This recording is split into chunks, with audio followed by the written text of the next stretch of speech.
What is up, everybody? Welcome back to another episode of the MLB Swing for the Fences show here on the Run Pure Sports YouTube channel. Sunday morning, June 2nd, talking today's, what do we got here? A 11-game, nice big MLB slate. Fast and furious, these slates. All the games start within, an hour and a half of each other. Get some early action in. Bryce, how you doing on this Sunday morning? Better than expected. Drinking a bunch of coffee. Got a little drunk during that UFC card, so normal Sunday show for us. Yeah. After the Sunday after a UFC pay-per-view, always going to be feeling it a little bit. Usually up bright and early, like 5 coffees and six tumblers of water, and you're feeling a little better. So good to go here. Happy to get back in the action. Kind of a little bit of a boring UFC card, frankly. The Makhachev stub in the 5th round over Poirier got me close to back to being whole, to even for the night. So wasn't terrible. Was looking pretty grim for a while. The last few fights were better for me, but no big shippers or anything like that for UFC. We'll try to get there today in baseball, and it does look like a really fun slate. I will say, at least looking at the ownerships for pitching, the 4 guys that I like the best are projected to be the 4 highest owned pitchers on the slate, which is never ideal for me. Obviously my preference would be my favorite pitchers to be people that other people aren't on, but it doesn't look like it's the case with pitching today. We'll obviously talk about pitching, hitting, everything else, and we'll go game by game as we always do. We'll go by the DraftKings order of games for those following along at home. And with that, let's jump into it. First game of the night, Minnesota and the Houston Astros. Simeon Woods Richardson pitching for Minnesota. He seems like, I know the results have been good. He seems like a pretty pedestrian, kind of average-ish arm in a lot of respects to me. Nothing wrong with that, but not necessarily the guys I'm looking to roster at DFS. Hunter Brown, on the other hand, has rebounded pretty nicely from that disastrous outing early in the season. I know he was in my core in his last start at Seattle, and that was the big night for RPS. I know JBC had that monster night. AP had a big score on the single entry, and Brown came through in that one. I think he's got a decent chance to do so again against a pretty strikeout-happy Twins team that I really don't fear them too much offensively. And Brown's still cheap. I mean, he's $7K on DraftKings. Building lineups this morning, Bryce, it did seem like the savings at pitcher went a long way when I was trying to get in the bats that I want to play on this slate. So for me, Hunter Brown squarely in play at 7K. Looks like he'll be pretty popular. Seeing him, Sabres got him around 25%. It feels about right to me on this slate. What are you doing with Brown, Richardson, Astros, and Twins, Bryce? Well, I really like Hunter Brown. If you don't like Hunter Brown, then I think the Twins are a viable stack against him. Sure. You got Kyle Tucker moving up to the leadoff spot for Houston, which I think is like a general positive for their team. I mean, he's crazy expensive. I don't think anyone's really going to play him. I think Richardson is due for some regression here. Yeah. And I kind of like a Houston stack. I think they're going to go super low owned just because of their prices. So definitely like the Houston side of this game. Plan on being over Hunter Brown. One thing to note is I think the Peralta-Brown combo at pitcher is going to be like fairly popular, just because like if you're playing Hunter Brown, you're doing it to get bats, and you're doing it to get Peralta. Like you're doing it to get like crazy expensive bats, or you're doing it to get Peralta with like a solid stack. So something to keep a note of. My dummy team I made before the show, I know we were talking about it in chat, had both of them actually. So it's not something I'm opposed to doing, but I think if you pair Brown with like someone other than Peralta, you might get like a little different, just like off of Brown builds.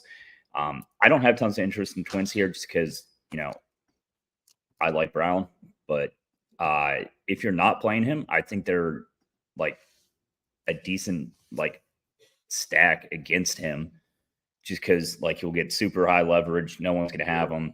And Yeah, I mean, they're not like an awful team, but they're so strikeout heavy. It's like kind of a game where, like, in my 150, I would want to take kind of both sides, like, because I think like Brown either has a really good game or a really bad game. Like, there's not like tons of middle ground, in my opinion. Yeah, Brown gives up a lot of fly balls. Kind of relies on trying to keep those in the park. And well, it's a good time to bring up. And this is just me talking off the cuff. I haven't actually seen the data or anyone post about it, but the baseballs were absolutely flying yesterday. I believe I think every game but two went over the total. And home runs this year in general have been down 20% over expectation from last year. And there's been some, people kind of chirping about that. People want more offense. And I don't know. I mean, yesterday was the first day of June, right? I'm not saying that this for sure happened, but you can see it. I mean, it's happened before where they switch out the balls mid-season and the baseball starts flying. And it's happened a couple of years. Yeah, no, it happens frankly most years. They've done it even in the postseason before. So it's certainly not beyond MLB to do something like that. And I don't know, the start of a new month, right? Maybe they say, no, yeah, June 1st. We're into summer now. Let's switch up the baseballs. Let's get them flying. But I'm all for it if they did it. I much prefer baseball. I think it's way more exciting when we get more scoring, more runs, more home runs. So we'll see. I did bet a bunch of overs today on this theory. So, again, most likely probably not true, but it is something to keep an eye on because if it does prove true, it'll be a nice edge for us going forward. And, maybe the power hitters get a little bit of a boost. I bring it up with Hunter Brown because he is the guy who could potentially give up quite a few home runs. And Wood Richardson so far hasn't given up much power against him, but like you said, I think there's regression coming for him. He is the guy who attacks the top of the strike zone. I do think he should be giving up more home runs than he is. That top five for Houston looks good. Tucker, Bregman, Alvarez, Pena, and Myers all have some pop in the bat. No Jose Altuve, obviously, today, but I'm with you. I think that the Astros stack as a contrarian option looks good to me. And like I said, if you're not on Hunter Brown, a lot of people will be. The Twins do have plenty of power in their lineup. Strikeouts too, but I do think it is a situation where you either want Hunter Brown or maybe want at least a couple bats probably against him. That's Minnesota and Houston. Let's get to Tampa Bay and Baltimore up next. This one in Camden Yards, going to be really nice day for hitting in this one. 80 degrees, humid, winds blowing out in Camden Yards. We've got Zach Patel pitching for the Rays. He's a kind of a control artist, not really someone that I personally like to stack against. I think you can take power against him if you want to. And then Cole Irvin, lefty for the Orioles. Again, kind of similar to Littell, but pitching from the left side. Not going to walk a ton of guys. In theory, right-handed power plays well against Cole Irvin, but I almost never play right-handed power in Camden Yards, where just the home runs go to die in that left field cavernous outfield. So I'm pretty low on this game in general. The Orioles lefty power bats look pretty good to me, but they're really expensive, and there are other spots that I do prefer to go, playing my usual 5 teams. So I don't think I'm going to get a lot of this game in my lineups. What about you, Bryce? Orioles and Rays. It's more of a 150 spot for me in general. Yeah. Like, I'm not going to X out either pitcher, but I'm not high on either guy here. And then you have the hitters. It's like, I like them. I don't love them. Like, I think they're going to be like higher owned than Houston, to be honest. It's just really good hitting weather in Baltimore, and people love to attack that. But, you're going against in what I think is a much better pitcher. Like, I think Woods is due for more regression than these guys, but it's not like these guys are going to get you a ton of strikeouts or anything. So I'm kind of low on this game overall, more of a 150 play. Like, I'm not taking out 3 or 5 mans. You made a good point about the lefties at Camden, obviously, but not something that's going to make my main team or like a 3 max for me, be more of a 150 play. If you have 20, if you're playing like a 20 max type of deal, like I might have, 5%, like 1 5-man of each team, but not a game I'm particularly high on in general. I think there's better spots to attack, and we'll get to some of the better pitchers that I think have a lot more upside than these guys. But yeah, good real life pitchers, good hitting weather, pretty good offenses. Should be an interesting game, but not one I'm really looking to attack here either. Yeah, same approach for me. We can take time to answer this question. So pretty good on the DK up 2 promo. I'm sure a lot of people get that have, the DK sports betting app. Basically, you win the bet if your team gets up 2 runs at any point. I've had a lot of success winning these ones. Generally, I want the road team, right? They get the always first, road. You get the first chance. Yeah, and you want to go road generally team picking chalk against shitty pitchers.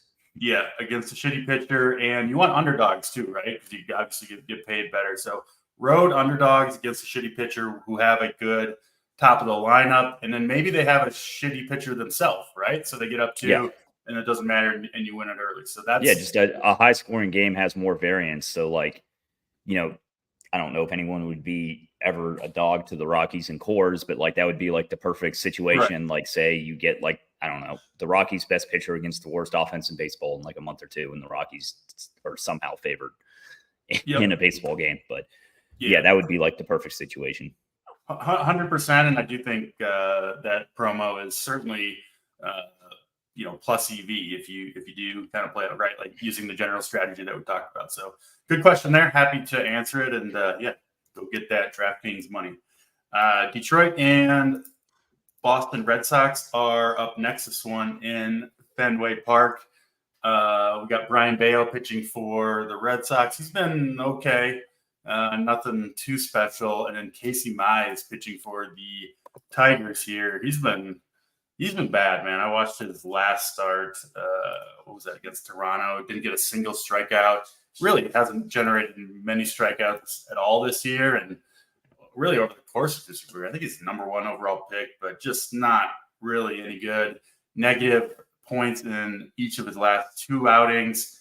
And going to be a tough spot to pitch in Fenway today. It is warm, humid, some winds blowing out. One of the better days for offense that we've seen in Boston all year long. You gotta I think this Red Sox stack looks really, really good to me against Casey Mize. You can really play anyone against him. He doesn't have too big of splits either way. Of course, Duran, Abreu, Devers lead the way. Emmanuel Valdez hit 2 home runs yesterday. One of them was like 1 row into the pesky pole. It was like the Rafaela game when he hit 2 dongs the other day. The Red Sox look good. The guys you want are, for the most part, pretty expensive. They do have Dominic Smith in there, I believe, hitting 3rd at 2,400. He hasn't done much, but if you're stacking, I think it's kind of hard not to include that for the savings. So I do really like the Red Sox against Casey Mize.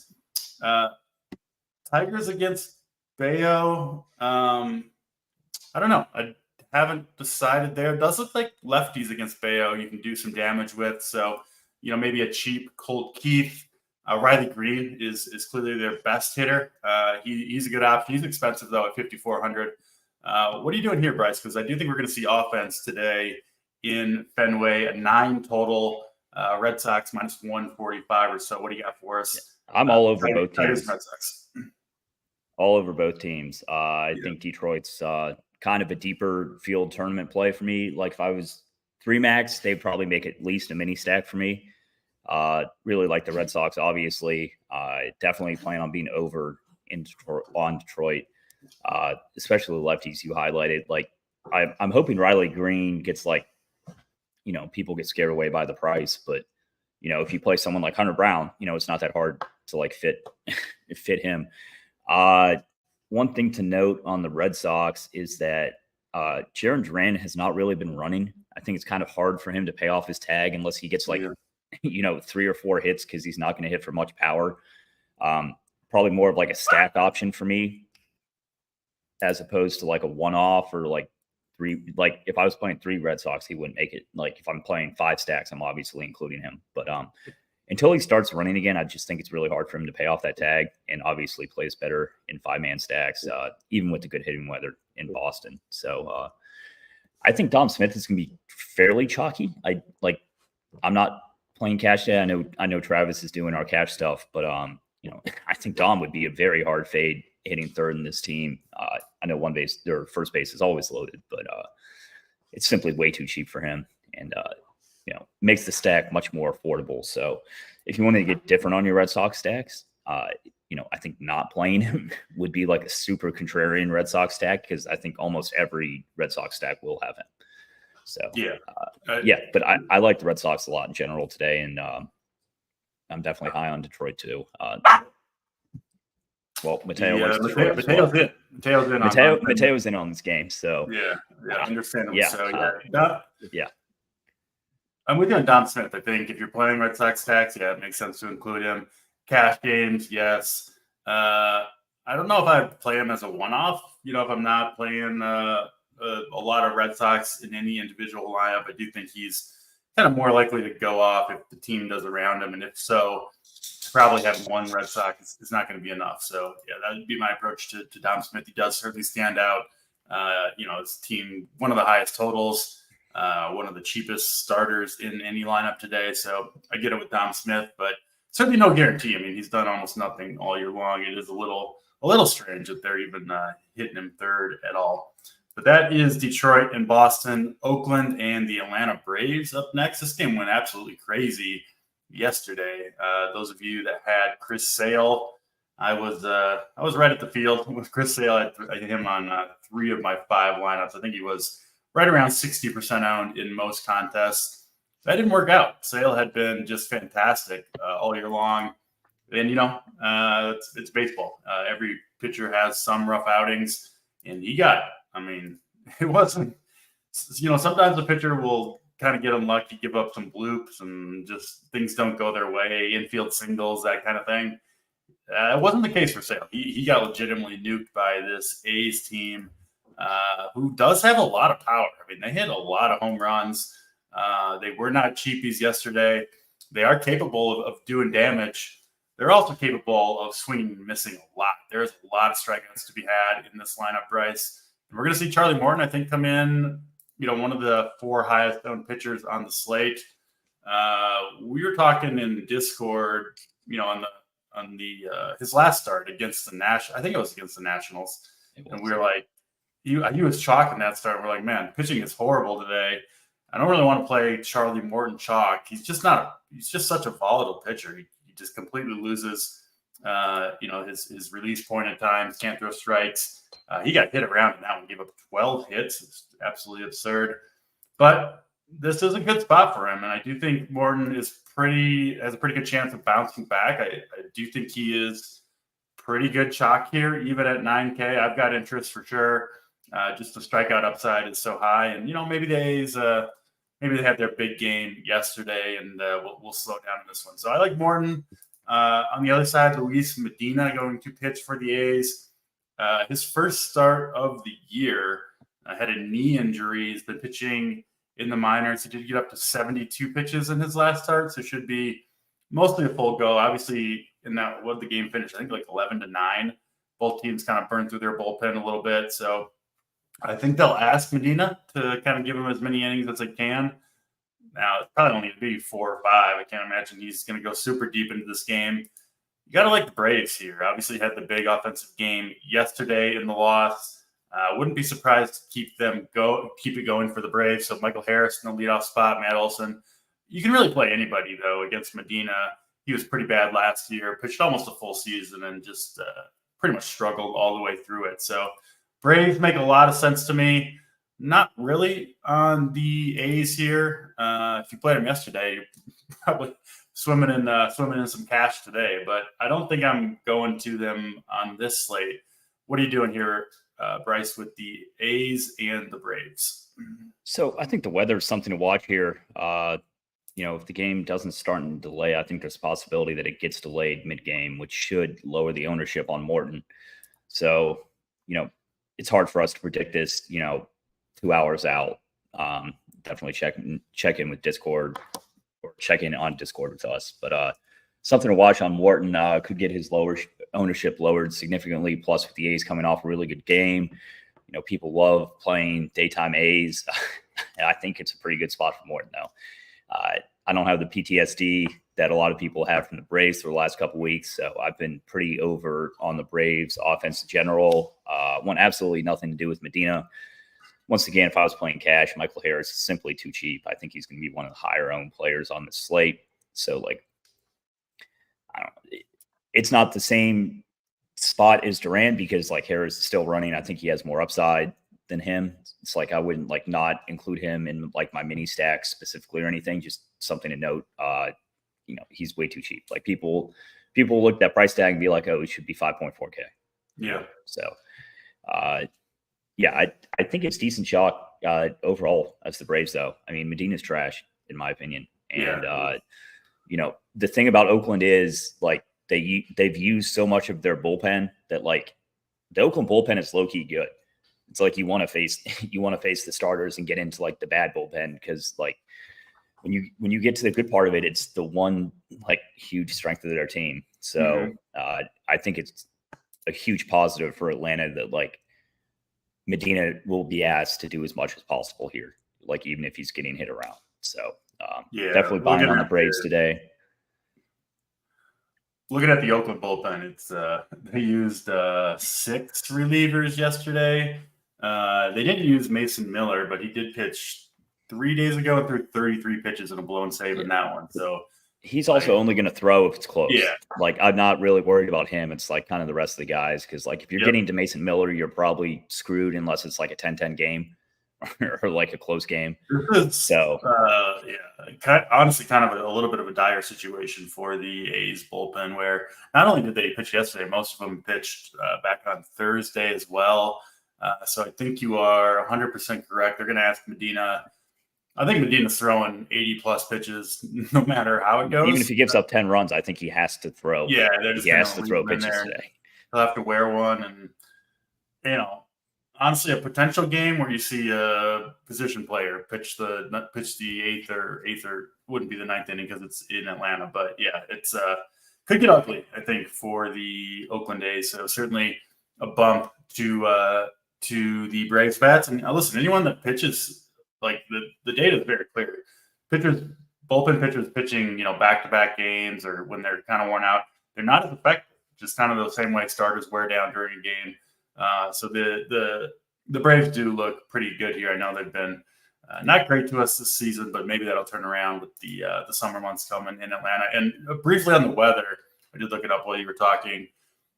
I don't think there's going to be an issue in this game. I think it would be a brief delay, if anything. Not that, I'm sure people will still be a little bit concerned, but could potentially lower the ownership on Morton, as you said. And again, I haven't looked this up, but if I had to guess, he would be one of the pitchers that I would think would be most likely to come back out after a brief delay, right? He's ancient. He's been around forever. Don't let Morton throw until his arm falls off. Yeah. Which is one of the big positives about playing him. But in general, I plan to be a buyer on Morton, weather pending. And it doesn't look bad for hitters. The game's going to play. It just depends on they get hit with an in-game delay. And if it gives us a ownership discount on Morton, that's all the better. I'm not too worried about it myself. So that's Oakland and Atlanta. Really interesting game here. I think you could do a lot worse than loading up on the Braves, hitting, pitching, and go Braves in that one. I'll certainly have some exposure myself. Let's get to Pittsburgh and the Toronto Blue Jays. Chris Bassett pitching for Toronto. He's been pretty mediocre this season. He does give up a lot of power to left-handed bats. Brian Reynolds, O'Neal Cruz, I think, are interesting plays against him. And then Quinn Priester, on the other side, rather, for the Pirates. He's not very good. He also has pretty severe splits where you want lefties against him for the most part. Problem is the Blue Jays don't really have any lefties that you want very much. I mean, Vogelbach, it's just not very good. Weird to me, he even kind of is still on a roster. He's, it's like a completely useless player except for power hitting, and he doesn't really hit for power anymore. So I don't really get it. He is in the 5-hole, 2,900. On paper, a good matchup. Not sure I want to use Vogelbach. And then Varsho, the other lefty, down in the 8-hole. And he actually has some like weird reverse splits. So I wanted to like the Blue Jays more here, but ended up probably crossing them off my list. Not that the righties can't do damage against Priester, but anytime I see what looks like a true big split, I usually go a different direction. So this game probably not going to have a ton of interest. I think Bassett would be an okay play, but I think there are better arms on this slate. I'm pretty down on this game for DFS purposes for the most part. What about you, Bryce? Blue Jays and Pirates. I don't mind it quite as much as you. I'm not a huge Chris Bassett fan. I know the Pirates are a really good matchup, so I'll have some of him in my 150, but he's not making like my top 3 teams or anything like that. Good point with the lefties here in general. I don't really know what the Rays are doing with their lineup, but I think you'll get Varsho at like no ownership hitting out of the 8-hole if you do want to play him.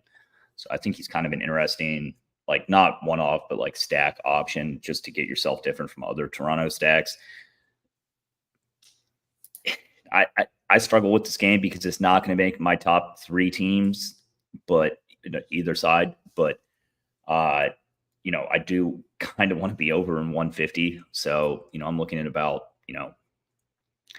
5 to 8% on Toronto, and then like slightly under 5% on Pittsburgh. I like Pittsburgh more as minis and one-offs as opposed to a 5-man. But yeah, we can't talk up every hitting team today. So Toronto just misses the cut for me, kind of like you. Bassett makes my 150 pool. Priester does not, and that's pretty much all I have here. Yeah, like I said, Reynolds, Cruz, I think are 2 pretty strong plays against. Yeah, I think they make it. I think this game makes better like 1 to 3-man, like one-offs and 3-man stacks as opposed to 5-man stacks in general. But if you do want to play Toronto 5-man, don't let me talk you off of it. So yeah, no, I mean obviously Bass or Priester could blow up against anybody, but his numbers versus left versus right are pretty stark. So he's been solid against righties and then just awful against lefties. I wish the Jays had more viable lefties in the lineup, but Vogelbach, as you said, is hitting 5th. It's like, dude, that guy, other than being out there for like fucking bobblehead night because he's fat and he makes an easy bobblehead, is like the only reason I can think that he's on a roster. Yeah, it doesn't make a lot of sense. I'm sure probably won't last long. He seems like he's on like 3 different teams every year. Yeah. Washington and the Cleveland Guardians are up next. This one should be interesting. Good hitting weather in Cleveland. Not super hot, but it is humid and winds blowing out in Progressive Field. Normally doesn't get super hot there. I think the lake weather or whatever. So yeah, good spot for bats here. And we were talking in the Discord, Bryce. Nationals look pretty good to both of us against Carlos Carrasco, who, I mean, he's just kind of bad at everything, right? You don't really need to dust ball, and you can run on him. The Nationals, right. I assume we hadn't really talked about a reasoning, but I assume you like the Nationals because they're running too. Like they're running almost every opportunity they get. I know we've bet Nationals stolen base props a decent amount, and it's been paying off. I think it's a good leverage spot too. I don't think anyone's really going to play the Nationals. For those of you who have SaberSim, a little insight into like how they're thinking, they really like national stacks in general too. It's not just our massive brains that like it; the computers like it as well. So, definitely going to be over on the Nationals. Jake Irvin's probably going to be overowned, in my opinion, coming off that massive last start. I think that was last game that he absolutely nutted. I think he had like 10 strikeouts or something like that. Yeah, against the Braves. I think he might go over him just because of that. Definitely plan on being under him. The Guardians are a really tough matchup, and it's better hitting weather in Cleveland than it has been. So, wind's blowing straight out. It's not like crazy warm, but plan on being over the Guardians. Once again, they're kind of like Toronto to me, as to where it's like a little harder for them to make my 3-team pool, but I would rather play them then Toronto. They'd come in like behind Boston and Atlanta for me, but ahead of Toronto. And then Nats are some of my favorite leverage plays on the slate.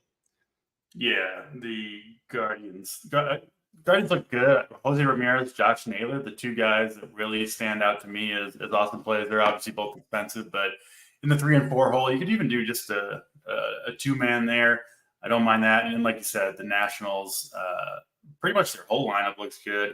I think, people just aren't aware of how aggressive this team has been on the base paths. I mean, Jesse Winker, who is not like a stolen base guy. I don't even know how he might have more stolen bases this year than he has in the rest of his career combined. He's got 10. He runs about as fast as Rubio.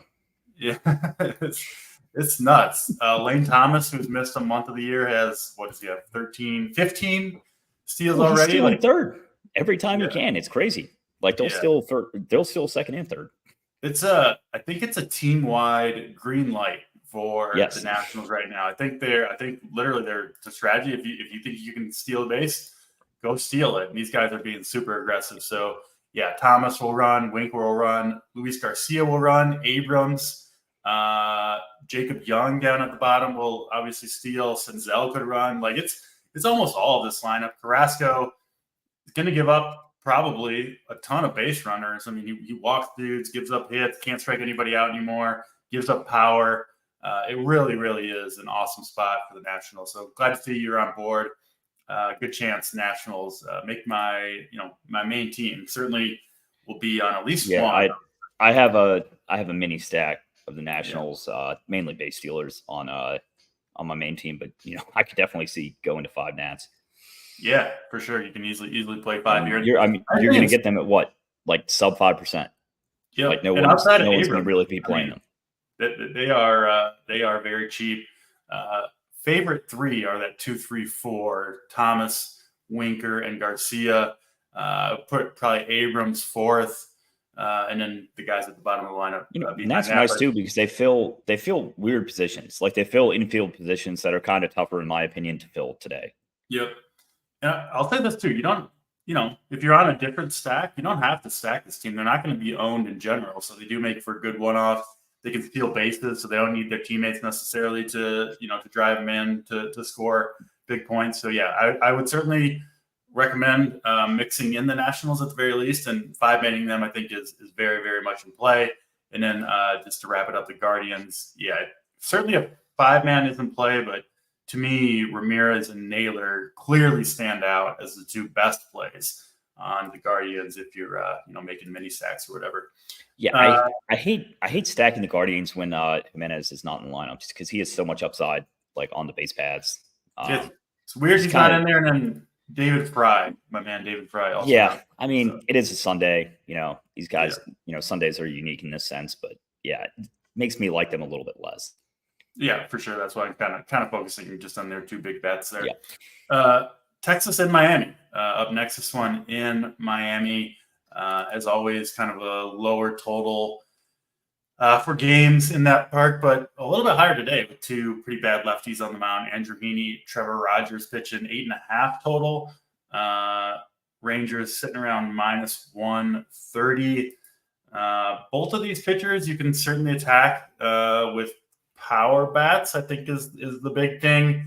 Right-handed power in particular plays well against both these guys. Heaney has kind of given it up to lefties over the course of the last couple of years too, but mostly with a lot of walks, kind of a weird profile from him.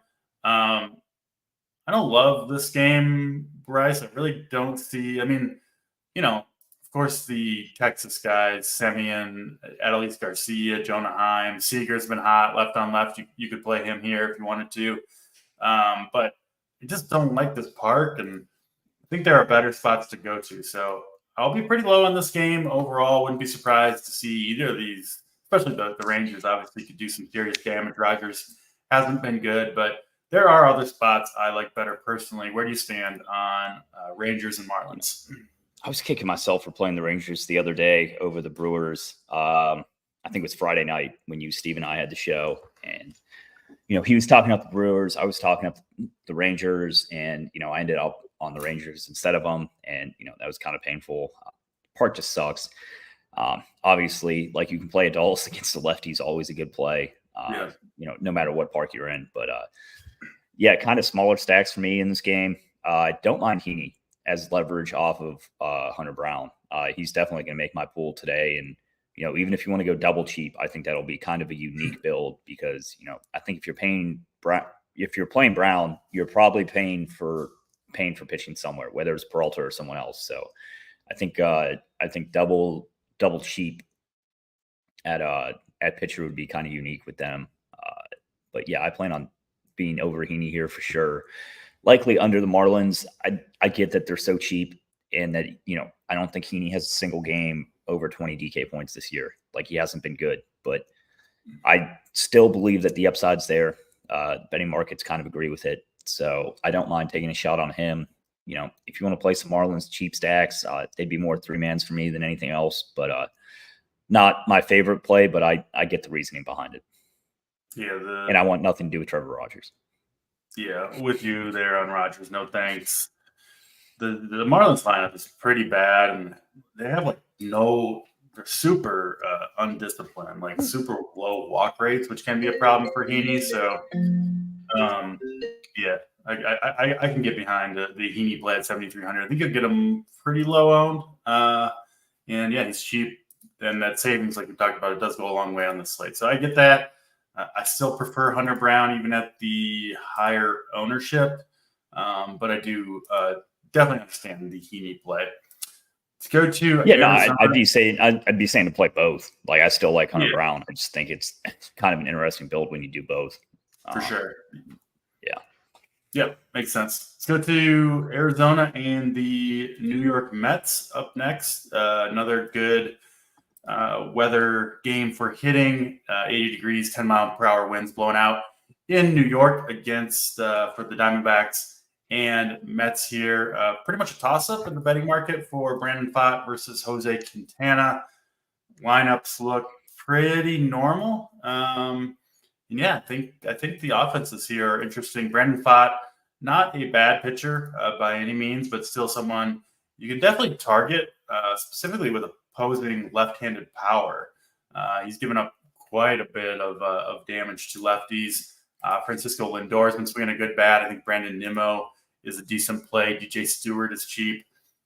So yeah, I don't mind those Mets bats. I think not going crazy with it. Maybe more as players to kind of fill out stacks, one-offs, that type of thing. And then the Diamondbacks, I do think, are interesting against Jose Quintana, who doesn't appear to have a lot left in the tank at this point. You can really kind of play anybody against him. He's just not a guy who misses a lot of bats. Hasn't given up as much power as you would think to right-handed hitters over the course of the last couple of years, but I don't know if I really buy into that in general. So yeah, I think that the Diamondback side is probably the more interesting one to me. I think this game will go really low owned overall. I don't think a ton of people are playing these pitchers or bats here, so could be a decent contrarian game. Where do you stand on D-backs and Mets, Bryce? I'm super high on the Diamondbacks as contrarian options. Not a huge Quintana believer.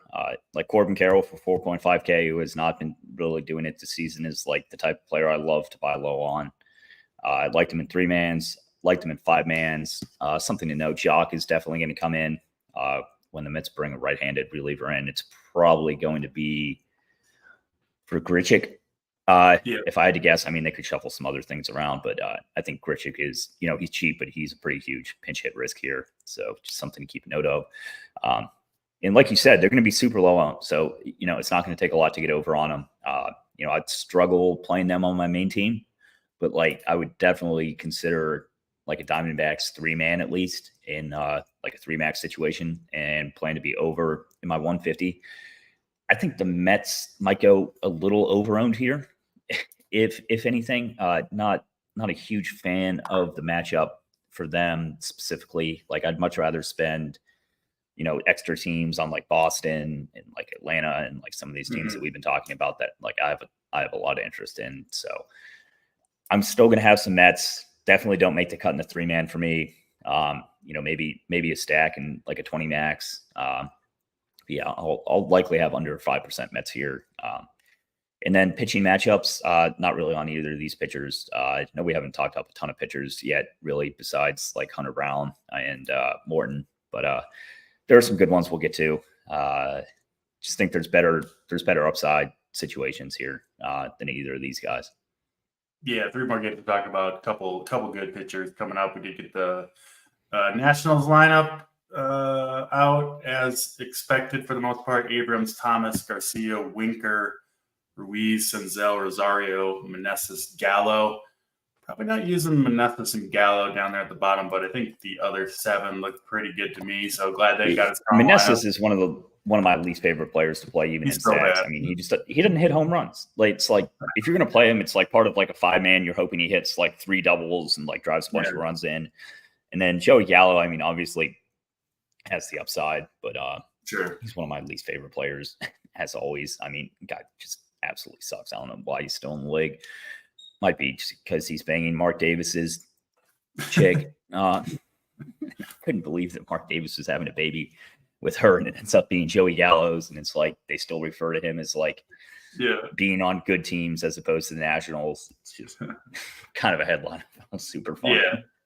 Yeah, Gallo certainly has the power, but he's not. He's one of the Nationals. Him and Meneses are the 2 guys that aren't really running, so I'd probably leave them off.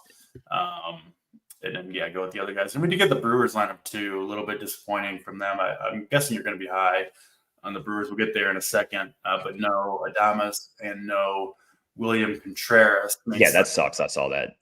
Yeah. So we'll get to the Brewers after this next game. Let's talk about San Diego and Kansas City first.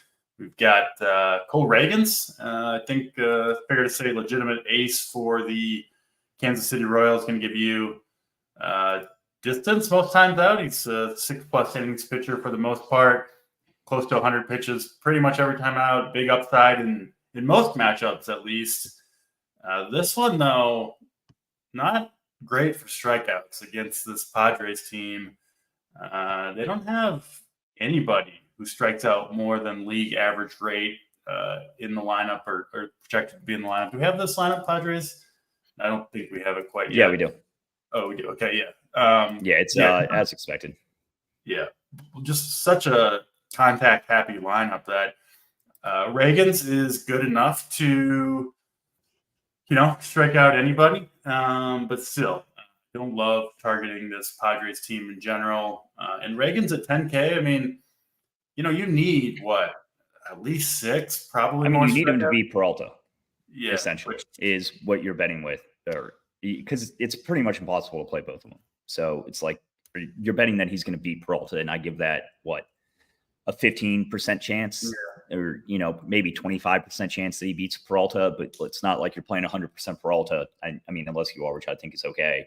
It's like that 25 becomes 15 if you're playing half Peralta. So that's my thought process as to where it's like I'll have 10 to 15% Ragans, but I'm not super high on him or anything. I'd consider him in one of my 3 teams.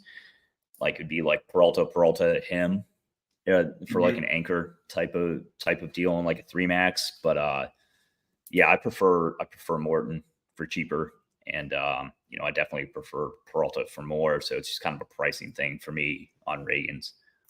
Yeah, I mean, Peralta should be around 40% owned. Ragans maybe around 10. So math, if you give it the 25% chance, I think that's exactly right.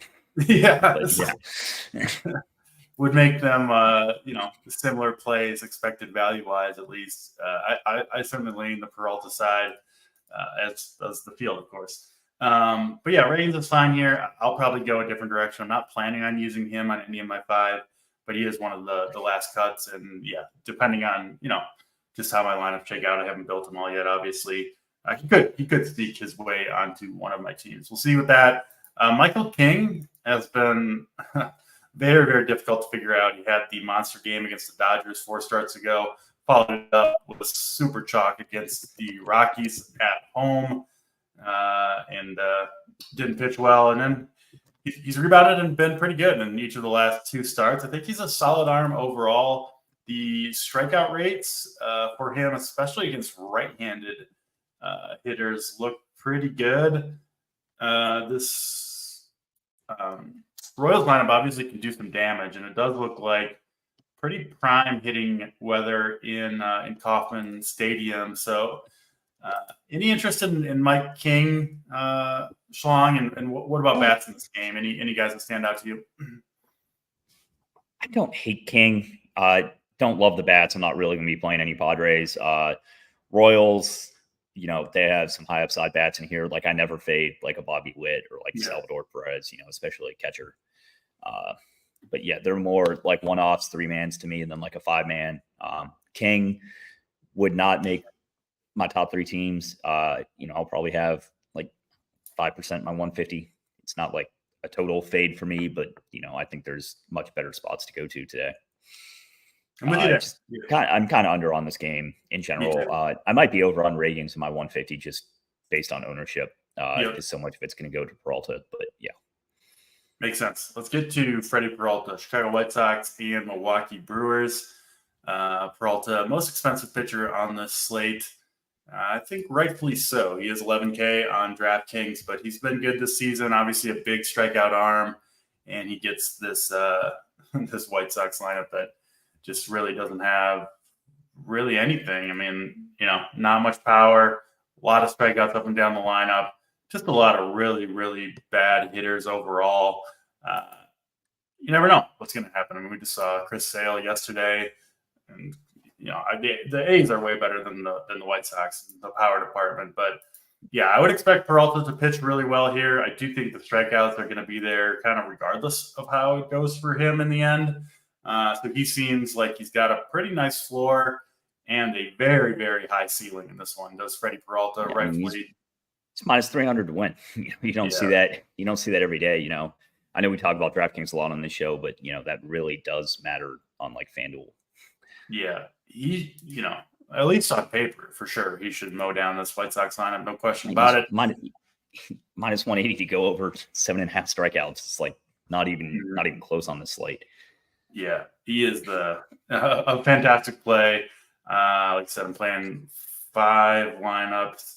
I'm hoping to get him on at least 3 of them. Again, haven't built the lineups yet, so can't say for sure, but he is a priority play for me, even at that 40, 50% ownership, whatever it ends up being. I think he is an awesome play. And if you want to simplify things, if anyone wants to simplify, like plug in Freddie Peralta and build around him, and I think you can hit the lock button. There's not tons of pitchers that you can. I think this is one spot on this pitching slate where you can definitely hit the lock button, kind of trying to hit the right combo with him. I mean, even if you hit the lock button, it's raising your floor. Like there's not tons of baseball players with floors. Normally they're pitchers. I know we talked about like Jose Ramirez and Coors. Like that's one of the few hitter situations. I mean, he's going to get you, 7 or 8 strikeouts,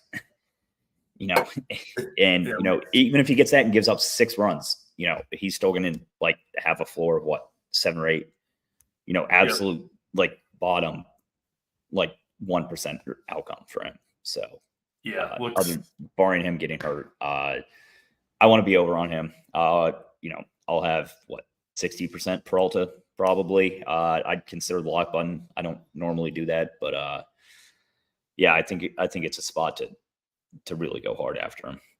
Yep, totally agree. Only thing is, he does obviously restrict who you can get in for bats, and most of the bats that I really like on this slate are expensive. There's just not DraftKings. I honestly think they've done a pretty good. Like guys like Dom Smith are going to be like super popular, at least in my builds, because it's like you get the 3-hitter who I think is a decent hitter for 2.4K on one of the higher total teams, like Michael Harris, like guys like that, like help you fit Peralta. Yeah, pretty easy to identify kind of what the chalk is going to be. We know Peralta is going to be super popular, and when a super expensive pitcher is going to be popular, then people are going to have to go to the decent, cheap bats, and those are easy to identify as well. So, yeah, the chalk build does look pretty clear, and nothing wrong with playing those guys. Just try to get a little bit different elsewhere if you can. Yeah, just make your stacks different. Play like some bottom of the order guys. But, if like you're choosing popular pitchers and popular teams, that's fine. Just, try and separate yourself from other people that are doing the same thing somehow. Yeah, what about a contrarian Chicago White Sox? Like, I know it worked yesterday with the A's. I'm not doing that here with the White Sox. I would much rather play the A's against Morton than the White Yeah. Sox against Peralta in this situation if you're looking for a contrarian stack. Thousand- I know thousand- Peralta will be significantly higher owned, but no White Sox for me today. 100% agree with that. No White Sox for me either. If you want to play one, I think Gavin Sheets is the best one. Yeah, I mean, I've been talking up the White Sox mini stacks for a decent bit here, and you know, they've come through a decent amount, but I don't think today's the day for it. Agreed. Let's talk about the Brewers, though. A team that I remain high on, despite putting out, frankly, about the worst lineup that they could have. Terang, Ortiz, Yelich. It does make them more palatable salary wise. You know, William Contreras is what, 6K, and now you get Gary Sanchez for 3.5. I think Gary Sanchez is going to be the chalk catcher today, without doubt. Yeah, we obviously got to talk about, you know, kind of the pinch hit risk, because when they got these guys out of the lineup, Hoskins, Willy Adames, and William Contreras all out of the lineup. My guess would be normally on a Sunday when they run out lineups like this, the plan is, if possible, to give those guys the complete day off, right, and not use them as a pinch hitter in the 5th or 6th or 7th inning. Give them a mental, physical break, and that should be possible because we don't expect Freddie Peralta to really give up much of anything, most likely. So against Nick Nastrini, who we don't have a big sample size, just 16 big league innings, but they have been brutal big league innings for Nick Nastrini. He's really, really bad pitcher, and the Brewers are a lot like the Nationals. They've got slightly better hitters overall, but they love to run. Running wild this year. Nick Nastrini has given up, I believe, 6 steals in these 14 innings that he's pitched. Last year in the minor leagues, he gave up 26 in like 120 innings, which is a very, very high number. So the Brewers are another team that's going to run. It's one of the reasons I was so excited to play guys. Like, even I thought William Contreras and Adames for sure would have stolen against him. So those guys are out. It leaves Turang, Ortiz, Yelich. That top 3 still looks really, really good to me. Gary Sanchez is hitting 4th. Certainly prefer him against lefties, but Nick Nastrini bad enough where, maybe you make an exception and plug him in. I think he's one of the better catchers. I would assume he'll stay in there if he's starting against a righty. He's obviously a righty himself. Sal Frelick, again, there is some pinch hit risk here for sure, but he is another guy who can run. He is better, a little bit better at least, against right-handed pitching. He's got 7 steals on the year and limited playing time. So I like Frelick. Bowers, again, some pinch hit risk here for sure. Well, Rhys Hoskins kind of looming, but I think there's a good chance he'll play the whole game. He's running this year. So the Brewers are another team that's just taking advantage on the base paths. I like Bowers. Jackson Churrio's cheap. If you need I don't even mind Oliver Dunn down there. So I know this lineup isn't what we were hoping for, but it does, like you said, provide some cheaper options for a stack. And I'm staying on the Brewers. Nick Nastrini is bad enough where it can play, in my opinion, almost anybody against him. Bad bullpen behind him from the White Sox. And, not the lineup we wanted, but not enough for me to move off this Brewers team. Where do you stand on the Brewers bats now that we got kind of a disappointing lineup out of them, Bryce? I'm fine with them. Watch out for the pinch hit risk, as you said. I think you made really good points with all of those guys. But, I'd really try and focus on, like, the top 4 for me. And Churrio would be my favorite stack. I don't think that's going to be a contrarian opinion of people who are stacking Brewers. Sure. I'm clicking around right now, and it's a stack that fits really well with Peralta. So you get the win equity. There's a little bit of correlation there. I like the Brewers today. They're right up there with like Atlanta and Boston, and them are kind of my favorite offenses. That'll be somewhat popular. Like, I don't think the Nationals go owned. Sure. But those are probably my top 3 teams in order. I would expect this line to drop a bit with the lineup news. I mean, it just makes them much easier to play. Like, it was really hard to play a 6K catcher in Peralta. But, if anything, it makes me like them more because I can play them with Peralta. So I would be worried about the pinch hit risk for some of these guys, especially the bottom of the order. Guys I'm most worried about, pretty similar to you, Bauer's done. I think, and Frelick are not guaranteed like subs, but probably 2 out of the 3 of them. I honestly think that, if this game goes like we think it's going to go and the Brewers are up 5-0 through 4 or 5 innings, they might just let these guys just play the game. The Sunday point is a very good one. They do like to give these guys legitimate days of rest when they can. And, if Peralta's dominating, they're up, 6-0, like they're not going to pinch hit. Like it'll pinch hit in a close game. So I think that point right there is very valuable. Yeah, I think there's a much better chance than normal that these guys just get the full 9 innings. They give the guys the rest and they win this game pretty easily. I think that's a somewhat likely outcome for White Sox and Milwaukee Brewers. So we're both high on the Brewers, and maybe these cheaper bats that we can play, could kind of, be a benefit to our lineups today. Let's get to the last game on the slate. We'll do stacks, pitchers, home runs, and offensive plays after this. But first, Cincinnati, Chicago Cubs. This is one of the few games that doesn't appear to be favorable hitting conditions. A little bit cooler in Wrigley Field. Winds blowing in. Should play pretty pitcher friendly today. And we got 2 good pitchers on the mound. Nick Lodolo, I think a favorite of both of ours, Bryce. A high upside arm.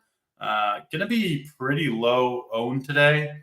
I understand why against the Cubs, rather, who do put the ball in play for the most part. But yeah, Lodolo 9,800. I have interest there. I have even more interest on the other side. I was kicking myself. I was talking. I can't remember who was on the show. I think Boyd was on the show. Maybe you were too, Bryce. I'm a big Ben Brown fan. I didn't play him last time out. Partly was the matchup against Milwaukee, and the bigger thing by far was just that we haven't seen him. He's kind of pitching out of the bullpen. I didn't anticipate 93 pitches for Ben Brown. I'm not sure the Cubs did either, but he was just pitching so well. He had a no-hitter through 7 innings. They actually had to pull him after 93 pitches. If he was fully stretched out, I think they might have let him try to go, but they did pull him. And that, means he should be good to go here against the Reds team that we know likes to strike out. I think arguably the best pitching environment on the slate is in this game. Ben Brown sitting there at 8,300. I'm a big fan of his talent, and coming off his best game as a big leaguer, sometimes we like to look a different direction. But I've got a lot of interest in Ben Brown here at 8,300. He's going to be a popular play, but I think this is some pretty good chalk with Mr. Ben Brown. So I'm in. Not going to be going to any bats, I don't think, in this game. But I do like both pitchers, Brown more than Lodolo, but I think Lodolo is in play too. What about you, Bryce? Cubs and Cincinnati, potential pitchers duel to end this last game on the slate here. Yeah, we'll get off for the NASCAR guys, but want nothing to do with hitters. I have a little bit of a different take on Ben Brown.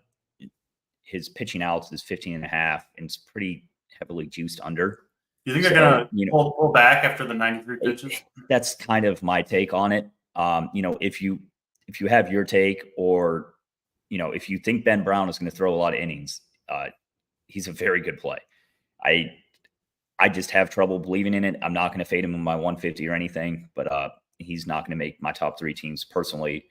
I think Lodolo is one of the better pitching options on this slate. I think he goes virtually like unowned. Like I think everyone's going to click Peralta and then like a cheaper pitcher than him. Like for the same reason that I'm going to be over on Reagans, I plan on being over on Lodolo. Just, super high upside guys. And I prefer Lodolo to Reagans. I'm trying to get at least 20% Lodolo here. He would definitely make one of my 3 max teams. And I'd honestly consider a Peralta Lodolo pairing on my main team and just go cheaper bats. I think it's a super high upside route. So something I'm looking at, but no hitters for me. Like pitching in this game, definitely lean Lodolo. I'm a little bit worried about Brown's leash here. Yeah. I was planning to play quite a bit of Ben Brown, but the prop that you mentioned, what'd you say, under 15.5 with juice on the under? Under 15.5 on Penny is, sorry, I was looking at one sec. It's minus 150 to go under 15.5, which basically means they're going to let him throw 5 innings to me. And no matter how many pitches he's at, he's going to go 5 innings. After a long outing last time, I think they might try and reel him back in a bit, is like kind of how I'm reading that situation. Their bullpen is pretty gassed for the most part. The bullpen's very beat up, which is why it surprised me to see that. Like I came out expecting like 16.5, like juiced over, like he's going to like either go 5 or 6, but I think he definitely goes 5 in this situation would be my take. Yeah. I'm still going to play some Ben Brown, but might pull back. Yeah, I mean, I'm not fading my 150 or anything like that. Like I'll probably have 10 to 15% Ben Brown. I think he's a great play, but I'm just worried about his leash and like total upside. And honestly, he could strike out 7 or 8 guys in 5 innings. 100%. I mean, if you get 5 innings to win, 8 strikeouts, I mean, you're chilling regardless. I wanted to play. I almost wanted to play him on my main team, which is why I bring it up. But yeah. I mean, obviously, part of our job is to bring the information, and that's good information on Ben Brown. There, still have interest. He is on normal rest. The normal starting pitcher rotation rest. So I was looking at that too. I did briefly check that. I was kind of hoping he was on 1 extra day, but no, normal starting pitcher rest for Ben Brown. All right, that's all the games. Let's get to the stacks. I'll let you go first, Bryce. I think we're going to have the same contrarian stack. But who's your favorite stack, favorite contrarian stack? Favorite stack, I'm going to go with the Brewers. Sticking through it. I really like this matchup for them. Contrarian stack, Nationals. I'm I know you're with me on the Nationals, but yeah. So we're doubling down. Brewers and Nationals.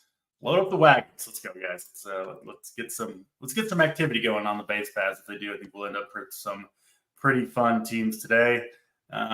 Brewers and Nationals. We got the same answers. I don't think that's ever happened on this show all year long. So could be interesting. Either we'll see each other at the top or at the bottom. Bryce. We'll find out soon enough. Most important pitcher, guy you think you might be overweight on the most compared to the field. Go ahead, Bryce. Overweight pitcher will likely be. I'm going with Peralta. I'm playing a fuck ton of him today, even if he's the highest owned guy, and he will be. I just think it's probably the best situation you can have. My answer to this question was going to be Ben Brown, but what we talked about is enough for me to give a different one, and I'll go to the other Brown. I'll go with Hunter Brown. I like him quite a bit here against this Twins team. Home run call. Certainly plenty to choose from. Who's going yard today, Bryce? I'm going to go with my man, Joey Ortiz. Ooh, love Mr. Ortiz.